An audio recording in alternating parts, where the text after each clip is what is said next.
Vou dar um tempo para vocês retomarem. Eu achei que eu fosse conseguir que tivesse um sinal bom no meu quarto, mas no quarto a internet não é legal. Então já tô aqui na sala. Agora eu vou conversar com o Beto Pandiani, a gente vai se apresentar aqui. Não vou mais ficar enrolando, já falei para vocês quem é o Beto. Para quem entrou agora, eu tô fazendo uma série de lives essa semana sobre espiritualidade, né? Como a gente faz para ter contato com algo maior diante dessa dificuldade toda que a gente está enfrentando, né? E hoje eu vou conversar com o Beto Pandiani, que é um super velejador. Ó, Aí ele, ó, escritor, tá com um mapa ali para mostrar as coisas onde ele já foi. Velejador. Oi, Beto! oi, Carolina. Eu não sei porque que a câmera não está virada para mim agora. Tem umas coisas de digital mesmo. Às vezes o dedo Não, não eu vou vira, fazer. vai aí que vira. Eu vou fazer assim. Tá me vendo? Tô te vendo. Tudo bem, Beto? Eu não vou te ver porque eu estou virando a câmera para mim. Então eu não vou Tá. conseguir me ver porque alguma coisa a minha câmera não está ligando para cá. Ah, entendi. Ó, então deixa eu... Assim você tá aparecendo todo. Se você puder Tô- levantar isso, isso, agora tá todo você. Tudo bem, Beto? Melhorou? Tudo Melhorou. bom, Carolina? E aí, quanto Tempos? tempo, né, gente? Só Muitos uns anos. 25 anos. Seguramente. Olha só quanto tempo a gente se conhece.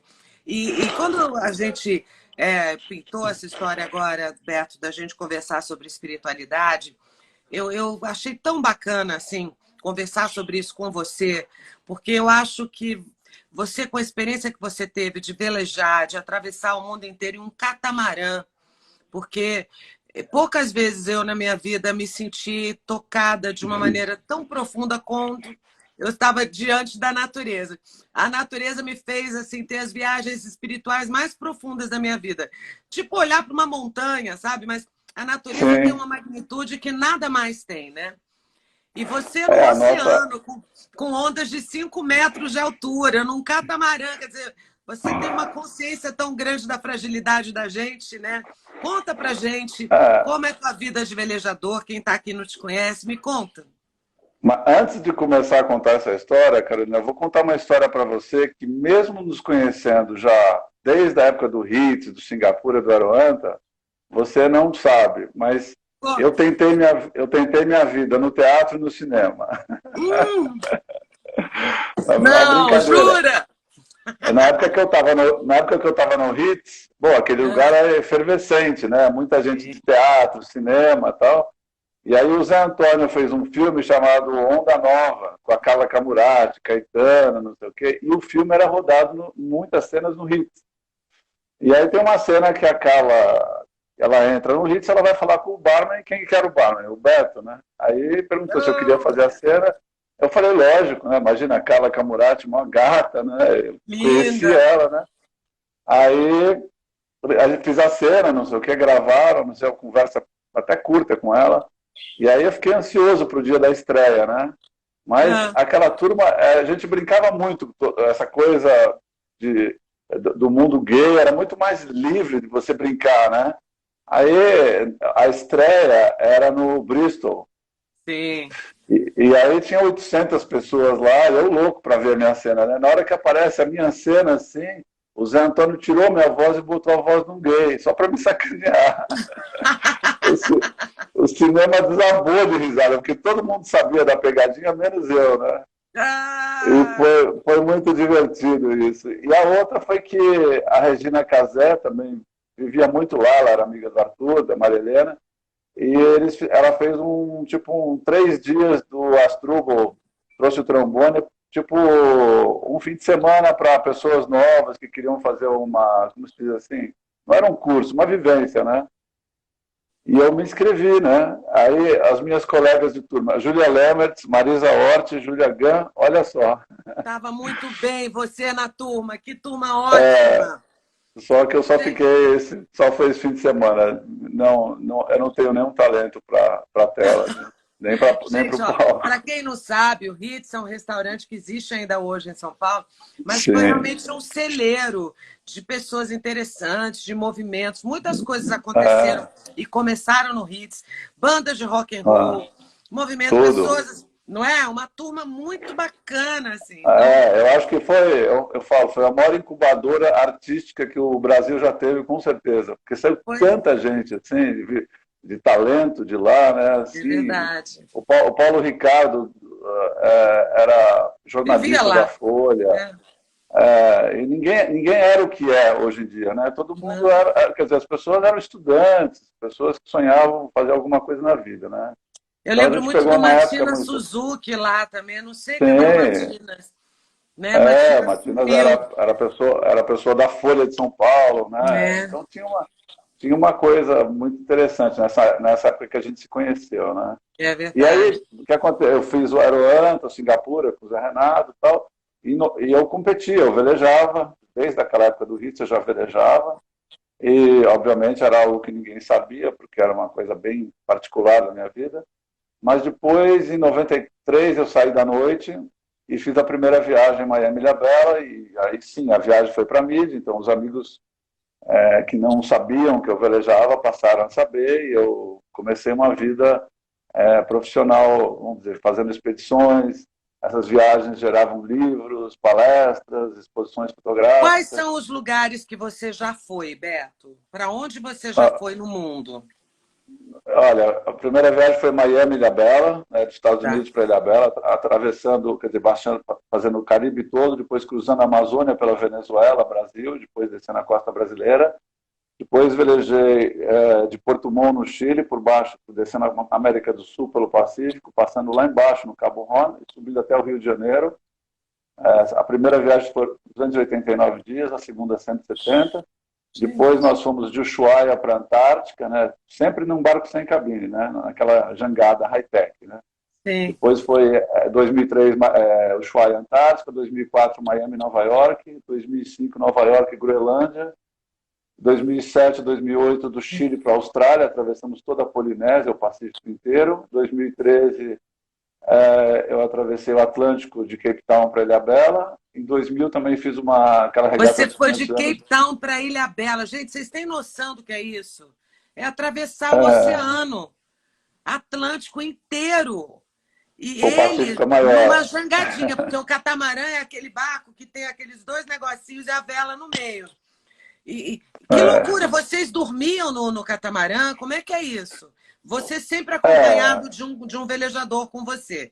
Como é que sim, vocês sempre fomos em sobrevivem? dois. Vivíamos bem, Carolina, até razoavelmente bem.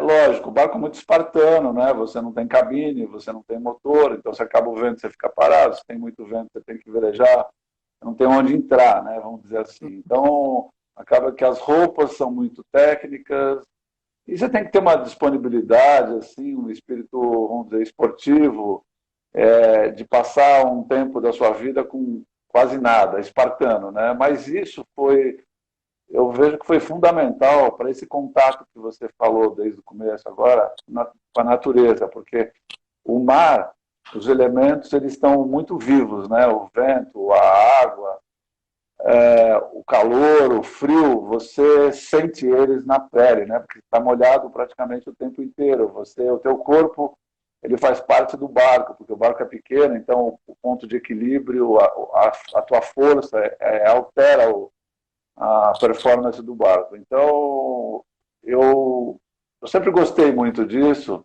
de ficar exposto. E essa maneira da gente viajar ficando exposto, ela me deu uma noção mais real sobre o tamanho do planeta. E eu vou te explicar por quê. Porque quando você pega um avião, sai de São Paulo e vai para a Europa, você não tem ideia por onde você passou, e você esquece daquela relação de tempo e espaço, porque você entrou naquela lata de sardinha, 12 horas depois você está do outro lado do planeta. E com o barco à vela, e principalmente num barco pequeno como o meu, você sente a cada metro que você deslocou, porque você vê a água passar, o teu esforço para o barco andar é sentido, é percebido. Quando você veleja próximo de terra, né, como foram as primeiras viagens, você vê a costa passando vagarosamente. Então, no final do dia, quando você chega numa praia e dorme à noite acampado na areia, você fica pensando, puxa, hoje de manhã a gente saiu daquela ponta, chegamos em tal lugar. Você tem noção do que você percorreu. E eu, numa das noites do Pacífico, Carolina, eu estava lembrando sobre as viagens pelas Américas, e eu fui pego assim por uma memória bem real, viva, de todas as praias que eu dormi na América do Sul. E aí, quando eu fui somando todas essas distâncias e essas sensações, uma hora eu falei assim, nossa, eu sei qual que é o tamanho da América do Sul, porque eu vivi essa distância, sabe? Eu fiz essa distância com o meu próprio esforço, mesmo que tenha sido com o vento, porque me deu oportunidade de observar todas as praias que eu enxerguei. E aí eu imaginei o globo e vi a proporção da América do Sul e falei, eu sei qual que é o tamanho do mundo. Isso é tão lindo que você acabou de dizer, gente, isso é maravilhoso.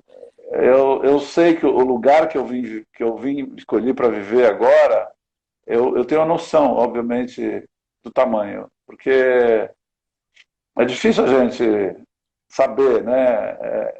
Porque a gente vive hoje num mundo moderno, onde a gente não tem mais a experiência do deslocamento como, sei lá, 500 anos atrás, 1000 anos atrás, que as pessoas caminhavam, elas sabiam quanto custava para fazer uma distância de 100 quilômetros, né? Hoje a gente não tem mais a gente perdeu No, isso aí. no teu caso, ainda é isso é mais pungente e evidente ainda, porque, como você disse, o seu corpo faz parte da experiência, né? Você está lá, vem uma Exatamente. tempestade, você tem que subir, tem ondas de, sei lá, 5, 7 metros. Você, em algum momento, teve que dormir no oceano, tipo, não conseguiu, não havia uma praia para vocês acamparem, vocês tiveram que Ah, passar 48 horas velejando? Como é que é isso? sim, no Pacífico, quando a gente saiu do Chile para a Ilha de Páscoa, foram 18 dias velejando dia e noite sem parar. No Atlântico, de Cape Town para Ilha Bela, a gente só foi ver o Rio de Janeiro no 35º dia. Ficamos 35 dias vendo o horizonte. E você falou Inclusive, que a tem sua roupa é tecnológica, ou seja, vocês devem estar cercados de equipamentos que privilegiam é, te manter vivo, né? Te manter vivo, a fazer com que a sim. gente te encontre. Como é que é essa tecnologia aplicada a essa vida de aventura? Vamos dizer, se você vai para um lugar tropical, o teu inimigo é o sol, né? Você não pode ficar o sol e a água salgada, né? A tua pele vai apodrecer se você ficar, sei lá, 48 horas, 60 horas molhado no sol, sem nenhuma proteção. Então, as roupas têm proteção UV, você procura de noite não ficar tão molhado, botar uma roupa que te protege, vamos dizer, que não protege da água, né? E no frio, você sabe que um velejador, se cai numa água de 0 graus, ele morre em 5 minutos de hipotermia, né? Qualquer ser humano. Então, a gente tem uma roupa, que é uma roupa seca, que é como se fosse uma roupa de astronauta, blindada. Você pode cair no mar, que você vai ter 4 horas de sobrevida dentro de uma água de 0 graus. Então, a gente brinca que a gente veste a cabine, né? Então, é sempre essa questão. As viagens foram realmente bastante ousadas. O ano que vem tem uma viagem também ousada para o Ártico, mas a preocupação principal é sempre fazer as coisas com segurança, né? E hoje em dia tem muita tecnologia. É. E se a gente pensar nos portugueses, né, que vieram, os espanhóis, os ingleses, né, que navegaram 500 anos atrás naqueles barcos, as caravelas pequenos, né, que Sim. pegaram muitas tempestades, muitas calmarias, que ainda não existia eles não tinham ideia de como se prevenir contra o escorbuto, né? Eles foram descobrir isso em 1800, sem querer, porque faltava vitamina C, né, no barco, ninguém tinha vitamina C. Eles descobriram, sabe como? Por causa do Como? grog. Os ingleses, eles, depois de uma tempestade, eles distribuíam para os marinheiros o grog. E o que era o Sim. grog? Era o rum misturado com limão. Aí descobriram que toda vez que tomavam o grog, ninguém tinha problema de escorbuto. Aí descobriram que era o limão que não estragava dentro do álcool, né? Não Olha perdia as só. propriedades. Então, coisas assim foram, É são interessante bem porque a gente foi sempre conquistando sabedoria à custa de muito esforço, né? E de muitas perdas, porque você muita para e pensa. tragédia. né? Muita tragédia aconteceu na história da humanidade para que as pessoas fossem tendo um certo controle da tecnologia. Mesmo falando né? Você pega uma pandemia, a peste negra, né? Foram descobrir da onde vem, que é a pulga, que a gente tem que viver num certo higiene razoável, e assim tantas outras coisas, né? Na navegação, então, imagino que 500 coisas surgiram à custa de muito sacrifício.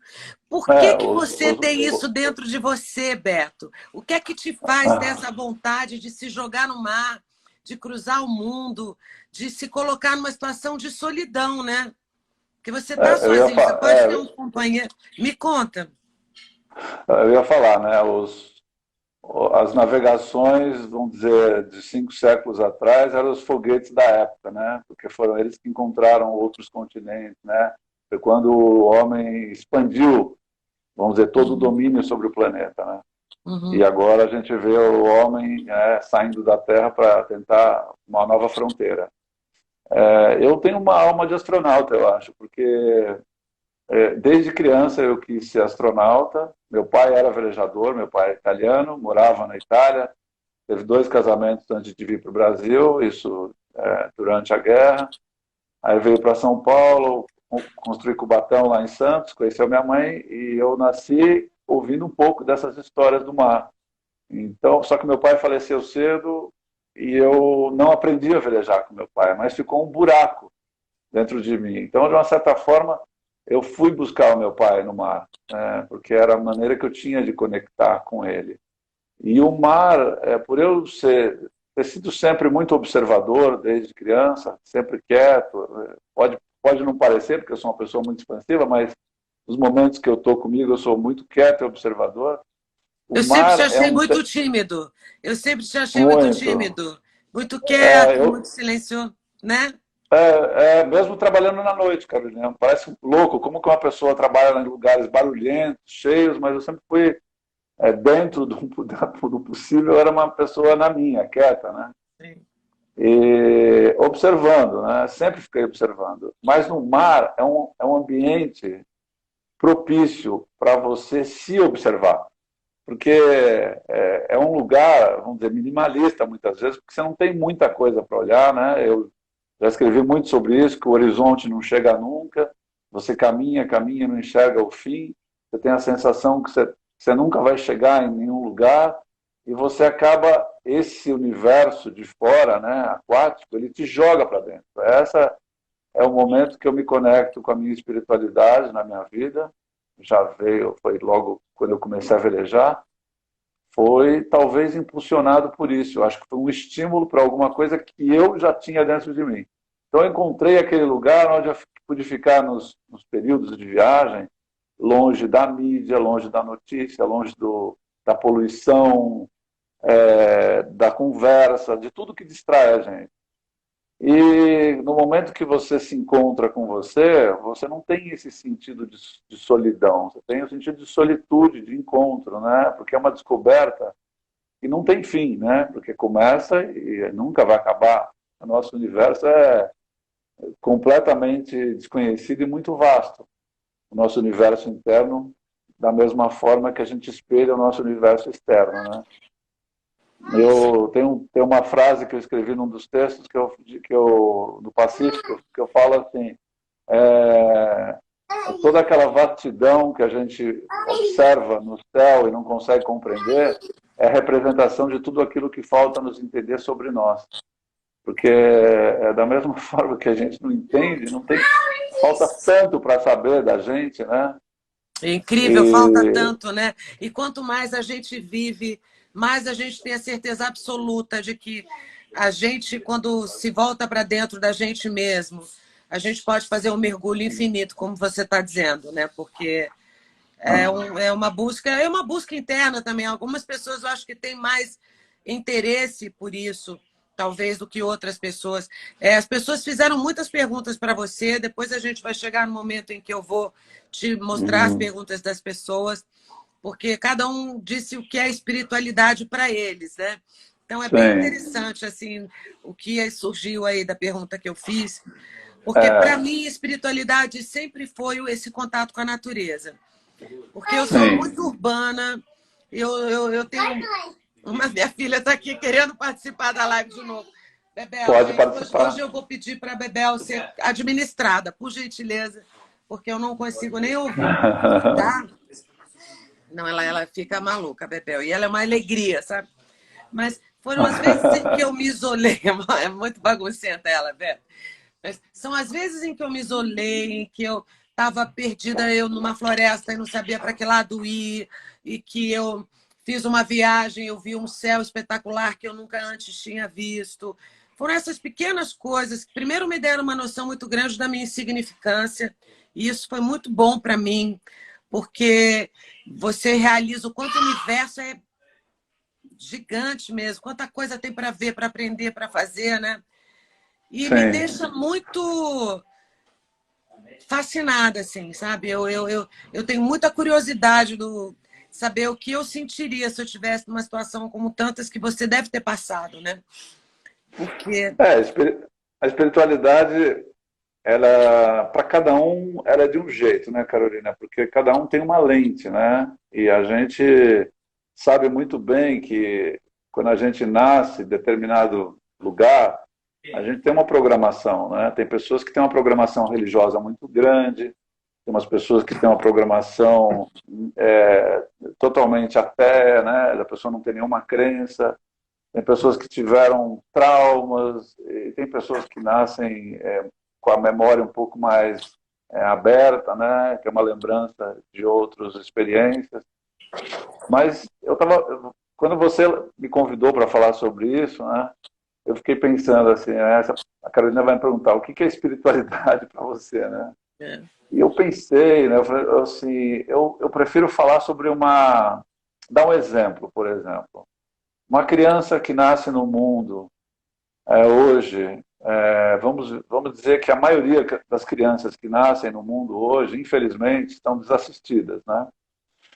E para essas crianças que estão desassistidas, elas nascem com uma rejeição enorme do mundo, porque elas não têm acesso à água, não têm acesso ao alimento.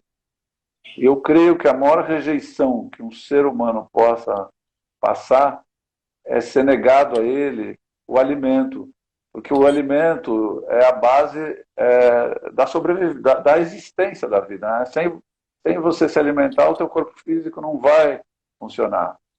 E se a gente vem para cá com um propósito de realizar algo, na hora que uma criança nasce e sofre essa rejeição, ela não vai respirar direito, ela não vai ter alimento para sustentar energeticamente o corpo dela.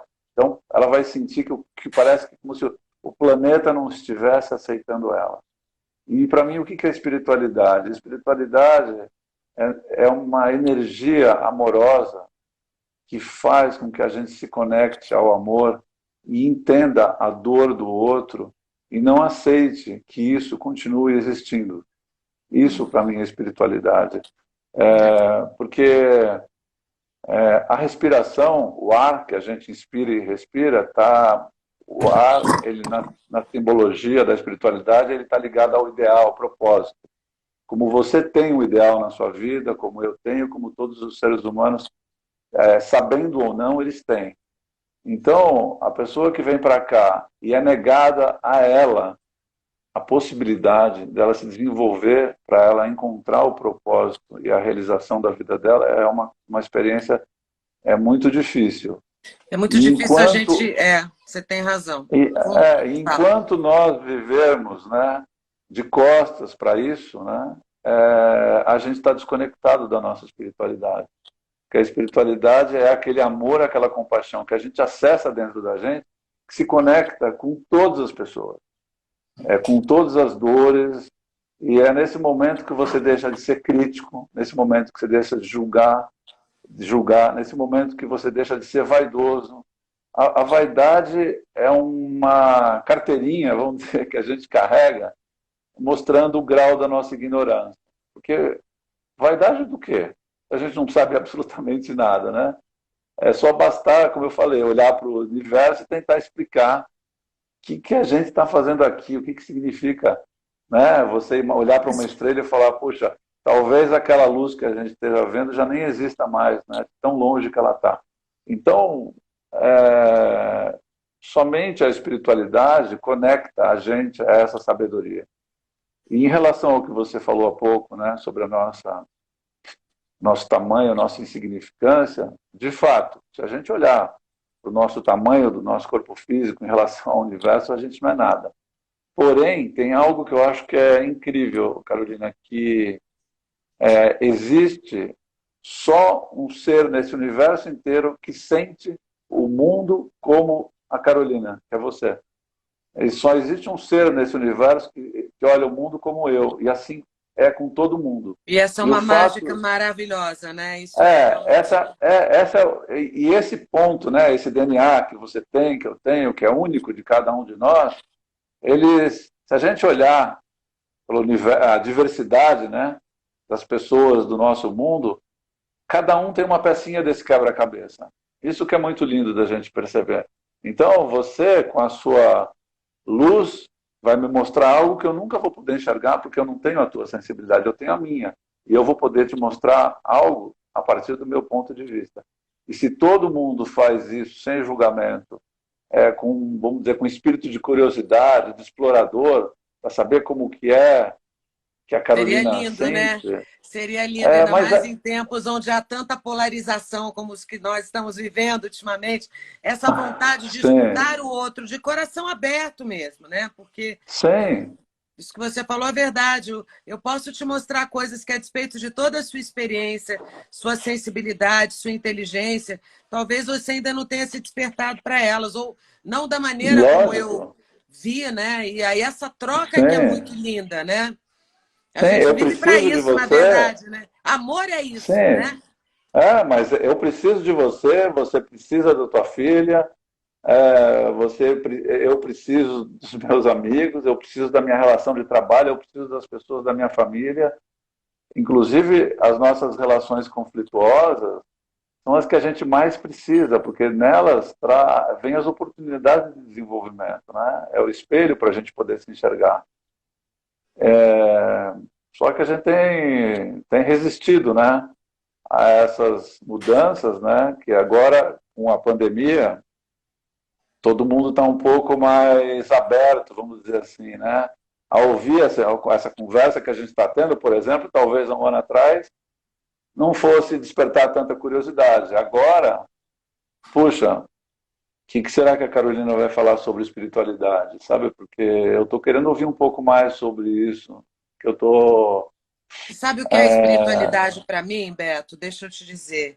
Espiritualidade, assim, quando eu falo da minha insignificância, é quando você percebe que, no fundo, eu sou um grão de areia dentro de uma engenhoca maior e que tudo está muito conectado. Nós todos Sim, somos parte de uma coisa só.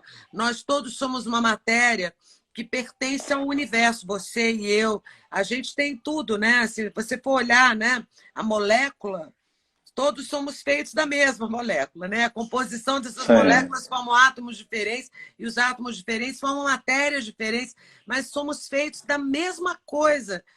E isso é que a sim, natureza mostra, isso é que é tão lindo. Eu entendo hoje em dia, de uma maneira muito profunda, que não há bem que não seja, que só atenda a mim, né? Se ele é bom, se ele é sim, um bem de fato, como você disse, ele tem que atender um número maior de pessoas. Então, quando você fala dessa grande maioria, hoje em dia quase absoluta, né, de crianças que nascem desprovidas de qualquer oportunidade, porque você tem que crescer o seu corpo físico para você ter oportunidade de desenvolver também o espiritual. As coisas não são desconectadas, né? Tudo sim, caminha sim, com junto, certeza. né? Então, assim, isso me colocou numa outra É. posição de observar as coisas de uma outra forma e de tentar Você sabe realmente me que conectar. Oi. você sabe que um exemplo assim bem prático, assim bem pragmático, né? Quando nós atravessamos o Pacífico, o Igor e tive um companheiro francês nas duas travessias oceânicas, do Atlântico e do Pacífico, né? Então, é uma equipe, né? Um precisa do outro, nós dois estamos ali, e a gente não atravessou o Atlântico e o Pacífico, cada um pensando em si, tipo, salve-se quem puder, cada um por si, Deus por todo. Ao contrário, né? Eu olhava para ele, ele olhava para mim. E a gente desviou o centro da atenção. Então, em vez de olhar para mim, eu foquei muito nas necessidades do Igor e ele focou muito nas minhas necessidades.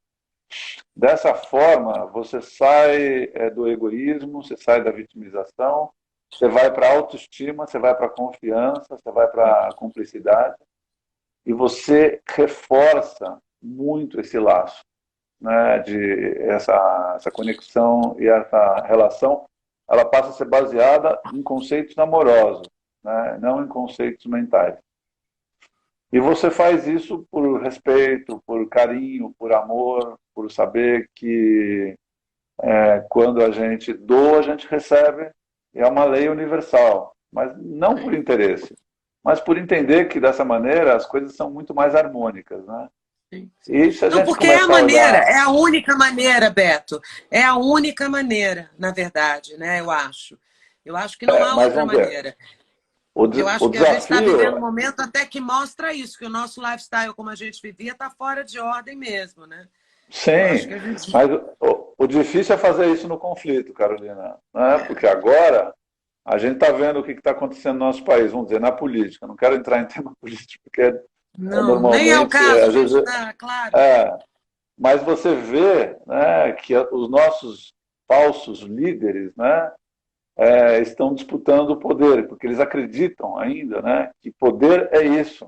Né? E poder, na verdade, é quando você serve o outro, não é quando você quer derrubar o outro. É totalmente oposto. Quando você serve alguém, você tem poder. Né? Quando você vira um doador, quando você está conectado às necessidades das pessoas que estão à sua volta.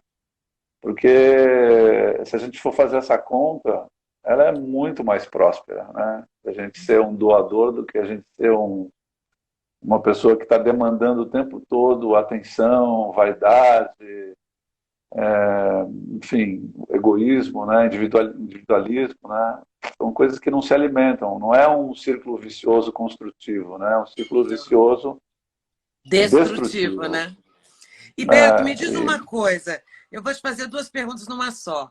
Qual foi o maior perrengue, a maior dificuldade que você enfrentou? E vou te perguntar, você já teve alguma experiência mística? Porque eu corri durante uma época da minha vida, eu fiz maratona uma vez só, mas eu treinei, o treino para uma maratona é pior que correr a maratona, né? E eu descobri que é meditativo. Você, quando tem que se superar em qualquer coisa fisicamente, chega uma hora que você transcende e você entra num lugar ali que é totalmente um nirvana mesmo. É verdade. Então, como é que é isso? Qual é o maior perrengue que você passou e qual foi a maior viagem mística que você já teve nessas suas experiências aí atravessando o mundo? Foram vários momentos difíceis, né, Carolina? Porque um barco pequeno, para nós, o que para um barco grande muitas vezes não é um grande problema, para nós né? Então, onda de 5 metros para um barco grande muitas vezes não é nada. Para nós é uma situação limite, né?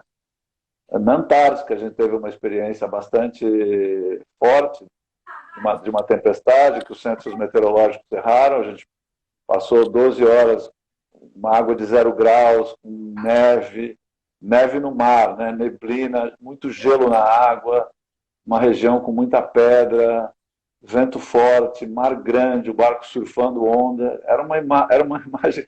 Que pena que a gente não tinha drone naquela época, mas era uma coisa assim. Era inacreditável um barquinho daquele tamanho, vermelhinho, no meio daquela paisagem assim, extremamente feroz, sabe? Assim, ríspido, aquele mar difícil, né? E, graças a Deus, a gente chegou no final do dia, à noite, meia-noite e meia, onde a gente tinha que chegar. Era praticamente o encerramento da viagem. Uma sensação térmica de 20 graus negativos. Negativos? Foi uma coisa sobre-humana mesmo.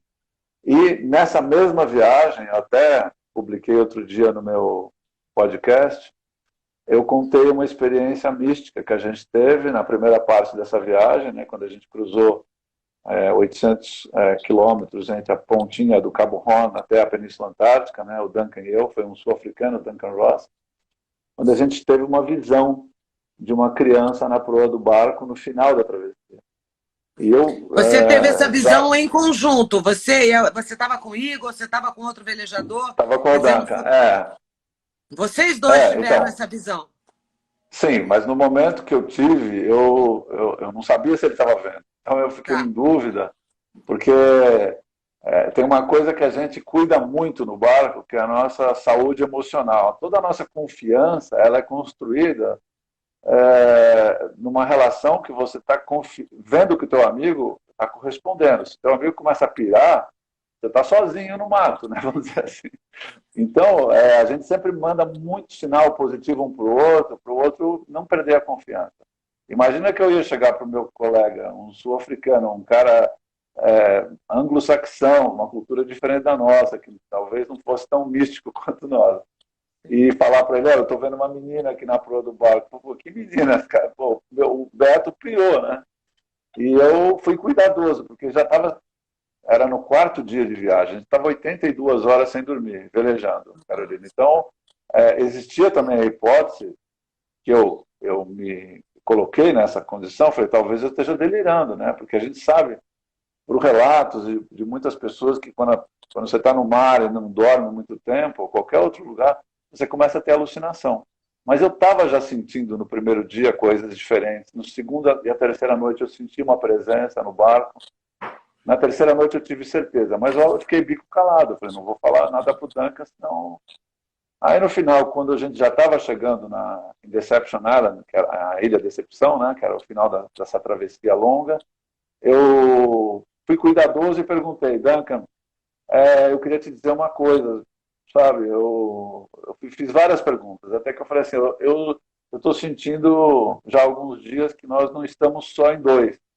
Ele falou, eu não tenho dúvida. Eu falei, como assim? Eu falei, eu estou sentindo que nós estamos em três. Eu falei, eu tenho certeza que nós estamos em três. Quando ele falou isso, aí eu falei, bom, então, agora eu falei, então você está vendo alguma coisa aqui na proa do barco? Ele falou, estou. Eu falei, você pode me descrever? Porque eu tinha que ouvir dele, eu não podia falar primeiro, senão eu não ia nunca confiar. Sim, E ele me sim. descreveu exatamente, uma menina de 7 anos, com o cabelo voando, todas as Nossa. vezes que vem uma onda, espirra, ela vira o rosto para o lado, como se fosse um ser, uma criança. E um vestido de florzinha, assim, e aí nós nos sentimos muito bem com aquela presença, né? E essa presença permaneceu por umas 2 horas, talvez, eu não tenho a exata lembrança. E depois aconteceu tanta coisa que a gente precisou fazer, acabou a pilha do GPS, a gente teve que trocar, e aí desconectou. Mas essa experiência, eu nunca contei a segunda parte dessa experiência, é que isso foi 2003. Em 2004 eu fui para a Europa, porque eu estava construindo um barco para ir para a Groenlândia, e eu fui conhecer o construtor e conheci um holandês da minha idade, chamado Hans, que havia atravessado de Dakar, na África, para Guadalupe num barco igual ao meu. Ou seja, ele cruzou o Atlântico Norte num barco idêntico ao meu. Eu nunca havia visto outra pessoa que fizesse o que eu faço, né, igual, né, assim, uma outra pessoa de outro país. E a gente saiu para jantar, eu e esse holandês, o Hans. E um cara muito aberto, muito divertido. Lá pelas tantas do jantar, ele falou assim, Beto, você nunca viu nada diferente no mar? Ele me perguntou, eu falei assim, será que ele está perguntando de UFO, de escovador, né? Só pensei o que eu ia poder pensar, né? Aí eu falei, não falei nada da história da menininha, né? Aí ele falou, pois é, quando eu fiz a minha travessia de Dakar para Guadalupe, no Caribe, faltavam 5 dias para chegar, a gente pegou uma tempestade, meu companheiro entrou em pânico, achou que ia morrer, e virou um saco de batata naquela lona do barco ali no meio, não fez mais nada, entrou em pânico. E eu fui obrigado a 5 dias velejar sem vela, dormir amarrado no barco, no leme, para aguentar 5 dias velejando até chegar em Guadalupe. Achei que a gente ia morrer, mas aconteceu uma coisa muito louca. Apareceu uma menininha na proa do meu barco. E Não quando ele foi me acredito! descrever, e Não ele foi me acredito, Beto! descrevendo, juro por Deus, ele me descreveu, eu fiquei sem graça, porque eu falei, agora eu vou falar para ele que aconteceu comigo isso, mas eu já tinha um livro publicado, eu falei, olha, Hans, eu vou te mandar o livro, é um livro da travessia do Drake para a Antártica, onde eu relato uma experiência muito parecida com a tua. Bom, a história não termina. Há 3 anos atrás, eu fui num centro espírita, por causa de um evento, e fui atendido por uma pessoa incorporada, Então, na verdade, eu estava falando com uma entidade, e essa entidade chegou para mim e falou assim, você andou muito sobre as águas. E tem uma coisa que aconteceu na tua vida que você nunca conseguiu entender, eu vou te explicar. Eu falei, mas o que que é? Aquela criança que você viu no seu barco. Ai, E meu Beto, eu já eu estou falei, super arrepiado, ó, gente, ó. Não dá para e ver, né? aí, e aí ela me explicou que era uma entidade muito pura,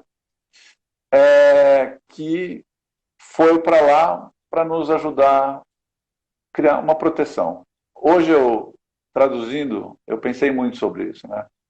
Eu vejo assim, quando eu penso nessa travessia, Carolina, de fato, eu não sei onde a gente conseguiu energia para conseguir ficar 82 horas ou um pouco mais velejando numa situação de água de 0 graus, tempo difícil, sabe, com a tensão do barco pequeno, sem parar, atento, fazendo ele descer onda por onda. E eu vejo que essa criança, essa energia, que era um espírito, né, foi lá para nos dar a energia, aquela que a gente precisava para se superar, sabe? Porque era uma coisa sobre-humana, que eu não teria capacidade de fazer, nem o Duncan, de que, de algum jeito, ela se materializou na forma de uma criança, porque a criança é o símbolo da pureza. Então, aquela entidade era muito pura. E por nós estarmos na natureza, a gente conseguiu enxergar, porque a gente não viu propriamente com os olhos, né? Com a terceira visão. E foi uma experiência muito linda essa. E eu tenho muita gratidão por essa experiência, por entender o seguinte, que quando você faz algo que está dentro de você, e que mesmo que as pessoas digam que aquilo é impossível de acontecer, mas você tem o entusiasmo e a motivação de fazer, é porque você está amparado pela espiritualidade, e eu creio que isso acontece para todos nós em tudo que a gente faz. Talvez você, se você olhar para a tua carreira, talvez tenha acontecido um momento na tua vida, Carolina, que você talvez tenha ficado em dúvida com alguma coisa, ou talvez você teve que fazer alguma coisa que você apostou, que só você sabe, e que você precisou de um impulso. E talvez esse impulso esteja ligado a alguma força espiritual que te ajudou vamos dizer assim, nutriu a sua fé. Você tinha já esse movimento, mas você precisou aquela bateria extra para você dar aquele salto, sabe? É, é aquele sentimento de que você está acompanhado, né? Que é muito bom. É maravilhoso. Eu tenho muita fé, sabe? Eu sou uma pessoa que tem muita fé. Eu acho que espiritualidade talvez até seja isso, você ter fé, independente de uma religião, né? Você Sim. acreditar nessa força do universo, você acreditar nisso, que você foi acolhido por uma energia maior, que veio de algum ponto do universo para te dar realmente essa energia para você se superar numa situação absolutamente adversa, né? E todos nós Carolina, passamos por isso, né? sim, todos nós. Eu tenho escrito assim de maneira bastante intensa, acho que como nunca, por causa dessa quarentena, obviamente, porque eu tenho tempo, mas porque eu tenho me conectado. E eu tenho colocado em diversas reflexões que eu tenho publicado o seguinte ponto. É impossível a gente se conectar espiritualmente se a gente não confia na gente. O que diferencia a conexão espiritual daquela pessoa que é religiosa, mas que não acredita nela, a confiança em você. Eu Porque também como é acho. que você pode confiar em Deus se você não confia em você? E eu não estou fazendo isso um julgamento, porque quem Não, mas não faz perdeu todo a sentido, confiança, como faz todo né? sentido. Como acreditar em algo além de si mesmo se você não acredita nem em você, né? Faz todo Porque, sentido.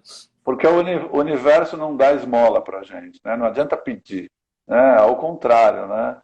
Eu vejo que pedir muitas vezes é uma heresia, porque a gente já tem tudo, né?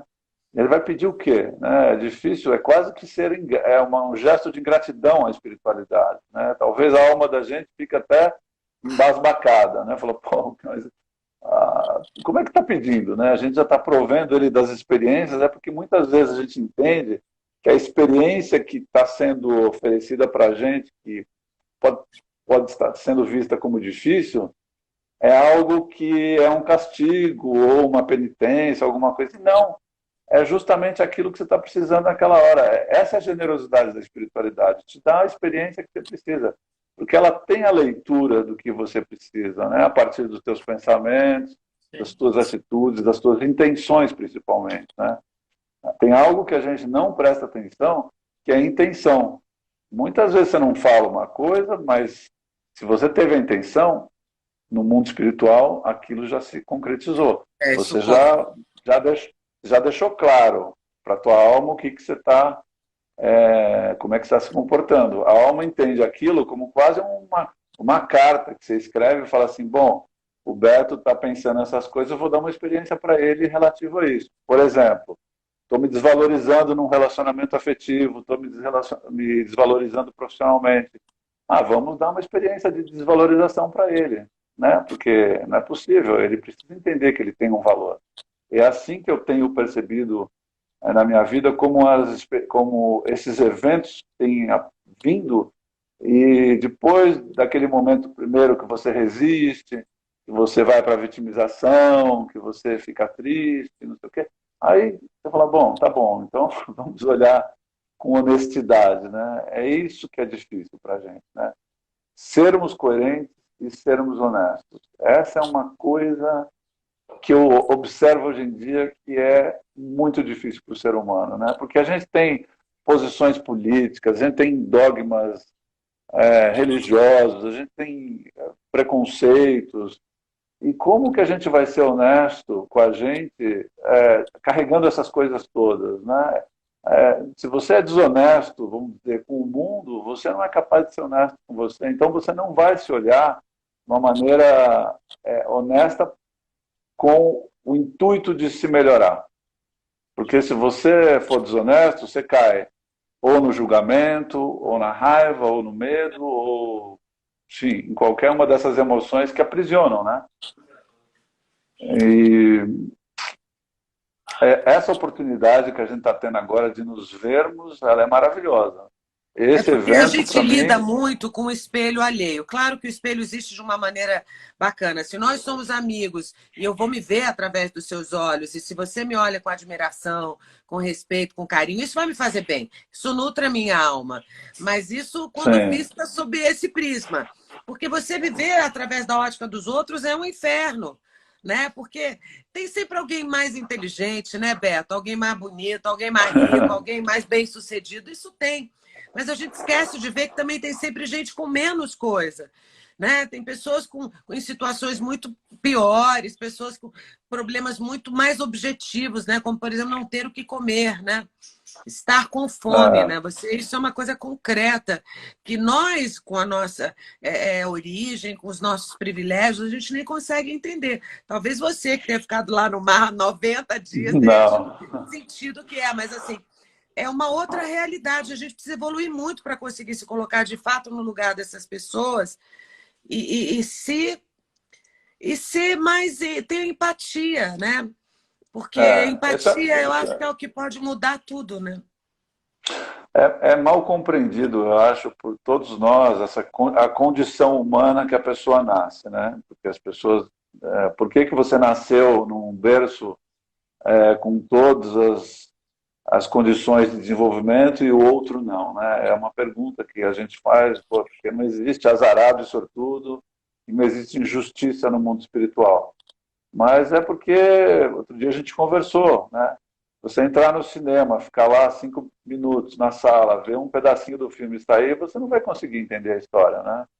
E a nossa vida agora aqui é um pedacinho do filme, né? É um frame do filme. A gente não sabe o que aconteceu antes e não sabe o que nos reserva para frente, né? O que é que você acha que vai acontecer conosco, com todos nós, depois da pandemia?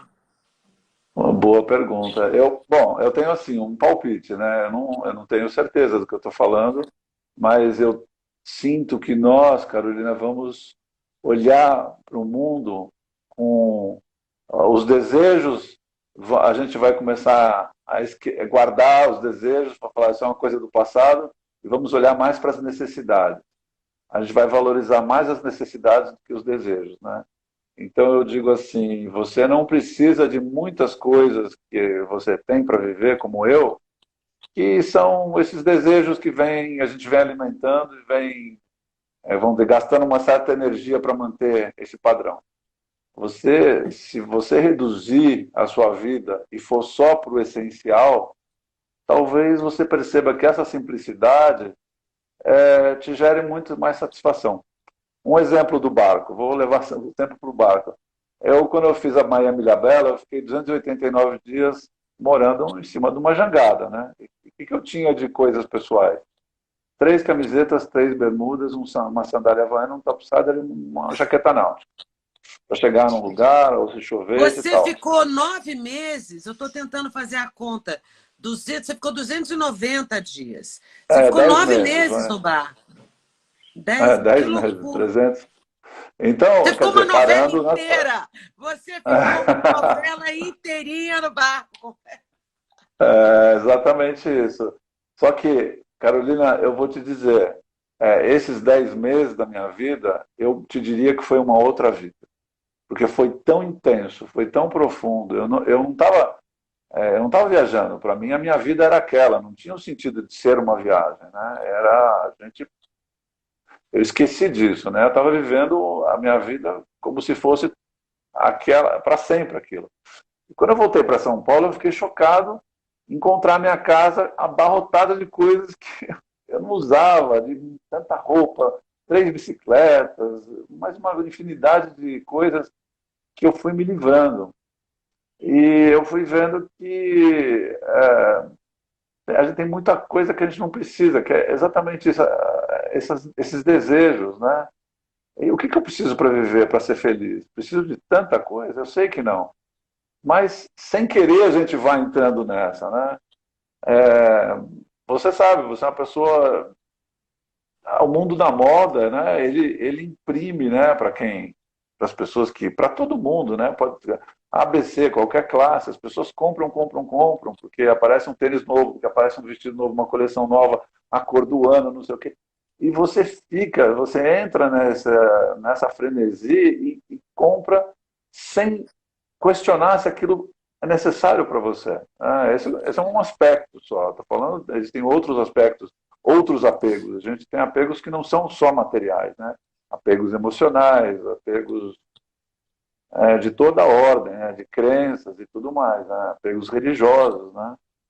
E o mar me mostrou isso. Viaje leve, viaje longe.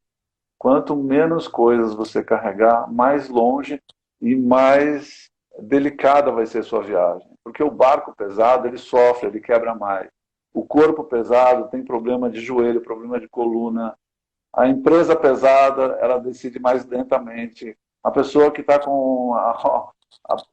muito carregada materialmente, ela não tem um espírito leve, ela vai sofrer mais.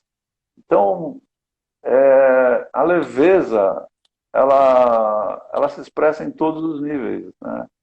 E os nossos apegos são o que pega, que pesam, né? Então, se eu chegar para você e falar assim, olha, Carolina, amanhã nós vamos embora do mundo. O que nós vamos levar na nossa mochila? Tudo que a gente vê, a gente não vai levar. Vai levar o quê? Nossas experiências, o que a gente aprendeu, o que a gente deixou aqui. Então, é a nossa bagagem. Então, isso não pesa. Sonhos não pesam, aprendizados não pesam, realizações não pesam, generosidade não pesa, Você ser acredita em karma? compassivo.